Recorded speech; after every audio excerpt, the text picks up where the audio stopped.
ధూపద్రవ్యములో కలిపే వస్తువులు సమభాగములుగా ఉండవలెనని చూచుచున్నాము.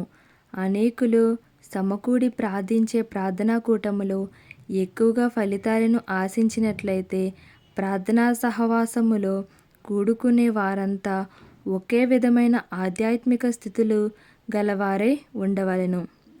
అలాగ లేనిచో ఏక మనస్సుతో ప్రార్థించలేరు. ఉదాహరణముగా ఒక వ్యక్తి ఆత్మ సంబంధమైన లోతైన అనుభవముల కొరకు ప్రార్థించుచుండగా ఇంకొక వ్యక్తి తన ఉద్యోగము కొరకును, మరొక వ్యక్తి తన భార్య బిడ్డల కొరకును, ఇంకొక వ్యక్తి తన శత్రువులకు దేవుడు ఒక పాఠము నేర్పించాలని ప్రార్థన చేయుచున్నారనుకోండి.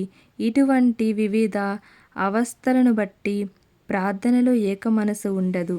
అలాగా కాకుండా ప్రార్థించవలసిన ఒక విషయము కొరకు ఏక మనసుతో ప్రార్థించినట్లయితే మీలో ఇద్దరు తాము వేడుకొని దేనిని గూర్చి అయినను భూమి మీద ఏకీభవించని ఎడల అది పరలోకమందున్న నా తండ్రి వలన వారికి దొరుకునని మత్తయి 18 అధ్యాయము 19 వచనములో ప్రభువైన యేసు చెప్పినది నెరవేరును.